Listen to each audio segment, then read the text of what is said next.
वंदे पुरुषोत्तमम। हम सभी लोग जानते हैं जगत में मादक द्रव्य ये हम लोगों की चेतन शक्ति को कम कर देती हैं, चेतन शक्ति को ह्रास कर देती हैं। और ये मादकता, ये चेतन और चैतन्य, ये सत्य के प्रतीक हैं। और इस सत्य को और भी उजाला, प्रकाश, चेतन, चैतन्य बनाने के लिए निरंतर उनके निर्देशावली को मान करके चलना पड़ता है। और इस चेतन को अचेतन में बदल कौन देते हैं? एक धर्म, एक अधर्म। धर्म मतलब सत्य का पथ, वास्तव का पथ, और नित्य का पथ। और अधर्म मतलब अनित्य का पथ, अज्ञानता का पथ। तो जब हम अज्ञानता, अनित्य पथ को अवलंबन करते हैं तो हमारी अंदर की चेतना, वो चेतना जो है कम हो जाती है। परम दयाल श्री ठाकुर जी अपनी वाणी में बताए हैं, माछ मांसो खासने यार प्याज रसुन मादुक छाड़। जो मीट मछली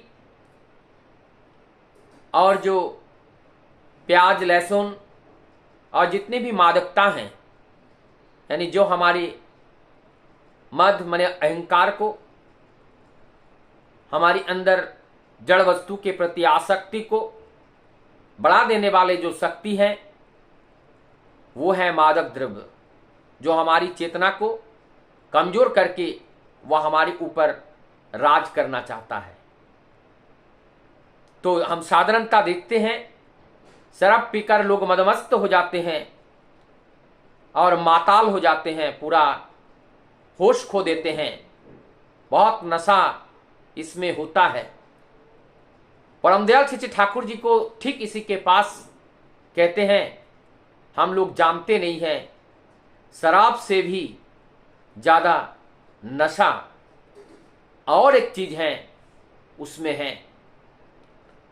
परमदयाल श्री ठाकुर आगे बढ़कर कहते हैं, वो नशा है प्रभु के नाम में, उस हरि नाम में, उस हरि कीर्तन में, हरि चिंतन में, प्रभु के उस कर्तव्य में जब एकनिष्ठ होकर, अनुरागी बनकर उनके कार्यों को करते हैं, उनको कार्य करने के लिए हम अग्रसर होते हैं और निरंतर उन्हीं के विचारों में जीने का संकल्प लेते हैं, तभी वास्तव में जो नशा है शराब का, उस नशा से भी बढ़कर ये प्रभु का नशा है।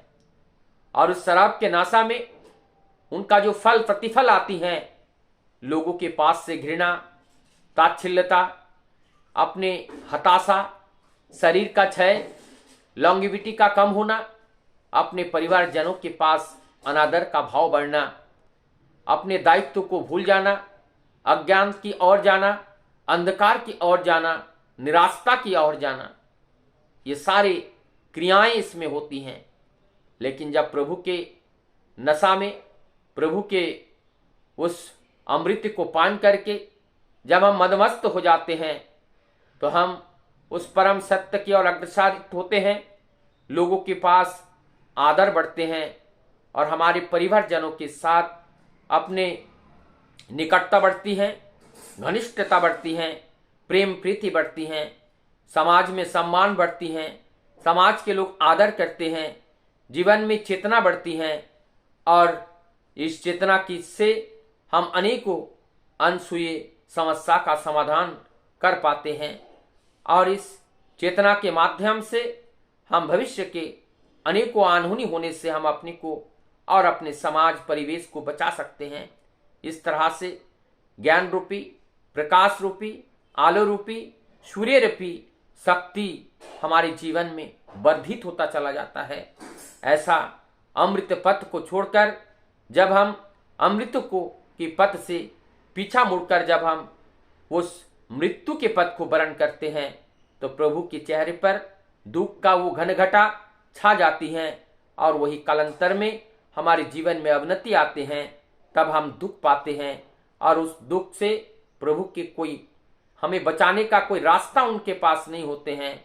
प्रभु हम असहाय की तरह, वो असहाय की तरह कष्ट भोगते रहते हैं, क्योंकि विधाता है वो, विधि के नियम के अनुसार ही उनको चलना पड़ता है।